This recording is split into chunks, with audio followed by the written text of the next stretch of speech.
Instead of being really annoying and making you watch the entire video just to reveal the answer, I'm just going to tell you what I think the most important muscle that you're probably not training is. It's the hip flexors. But even if I didn't tell you, you'll find timestamps and a sectioned out progress bar below so you can jump around to whatever part of this video you really care about. I do that in every single one of my videos, so it always puzzled me when I'd get questions and comments from people saying, oh, there's too much talking, or can you just get to the point faster, or something like that.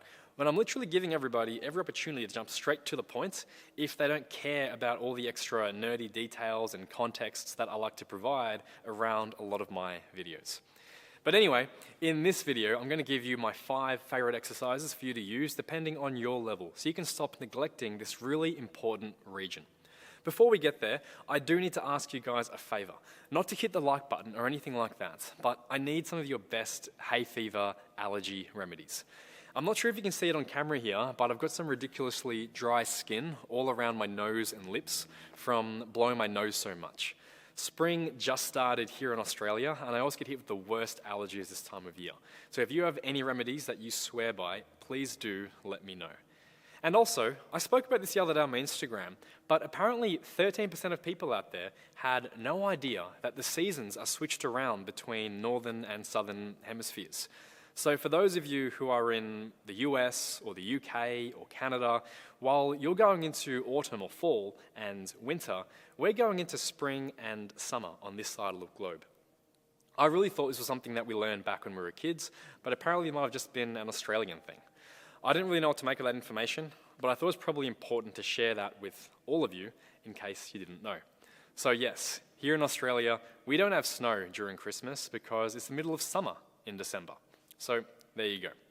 Anyway, to get back on track, I am willing to bet that the majority of you watching this have come across this notion that your hip flexors are really tight because we sit down too much and that you need to stretch them out more or release your hip flexors to fix things like lower back pain or to improve your hip mobility or something along those lines. Now, maybe you've even been told to start doing more mobility drills when you're doing passive stuff like watching a YouTube video like this to make better use of that dead time that you spend watching content. Now, I'm here to tell you today that instead of stretching your hip flexors or sticking some sort of massage ball or tool deep into your hip flexors to release them, which isn't really doing much at all, there's probably a good chance that you should be looking at training them instead. In fact, if you were to check your active hip flexor strength and capacity to go through their range of motion, you'd probably find there's a lot of room for improvement. I personally would spend a good 30 minutes pre-workout mobilizing and stretching before a squat session, and I'd get weekly or sometimes twice a week massage sessions to try to reduce some of that tightness and stiffness that I'd feel in that region. But it wasn't until I started training them properly that things started to change for the better. Now, I've already spoken a bit about hip flexors and flexibility and why I think static stretching is quite overrated for most people in other videos, which I'll leave a link to up here in the corner. So for now, let's get stuck straight into the exercises. First up, we have the laying leg raise. So set up on your back and stabilize with the opposite leg in a bent position, and simply raise your straight leg up as high as possible and lower it back down under control. I like this as a start point for most people, as it's very easy to set up, and because everything's supported on the ground, it's very hard to mess up. You can progress this by simply adding a weight to your leg by using a weight like I am here, and it can also be progressed into a more advanced pike pulse variation where you're sitting more upright and you get much deeper into these ranges of abdominal compression.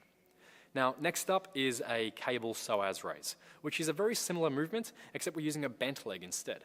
This bent knee will allow you to get more range of motion, as you won't be limited by the rectus femoris, which is the muscle at the front of your thigh that you often feel fatiguing on straight leg variations. Again, I like this because it's something that you can measurably progress over time, and it's very stable and easy to set up and perform. Next, we have the band raise, which is a bit more of a general warm-up exercise that I might do between sets or before starting a lower body day due to its simplicity. Now, because you're standing up, it does require you to stabilize considerably more through your pelvis on your own to make sure that you're not rotating through your pelvis or your spine or that you're compensating with the other side at all. It is harder to progress with bands, as due to the nature of bands, they get considerably more challenging where your body reaches its weakest position as your knee gets raised up higher and higher. So my all-time favorite progression that I'll probably go to more often than not is the weighted hip flexor raise, which takes the best of both worlds, the single leg stability and the progressive overload potential of the weights being attached to your legs. The goal here is to get yourself into much deeper degrees of hip flexion, ideally with your knees coming well above your hips. If you can't do this yet, I'd recommend starting with the other variations until you build up this strength.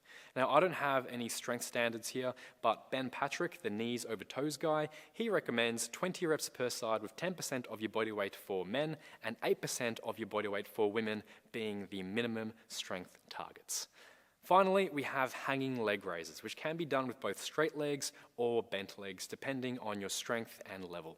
These are much more advanced as you are forced to stabilize your entire body at the same time. This does take away from the direct isolated stimulus you can place on your hip flexors, so it might not be suitable for beginners, but it's a great option for more advanced people once you've mastered the other exercises. So there you go, guys, my 5 favorite hip flexor exercises. Go give them a go and let me know how you go with them.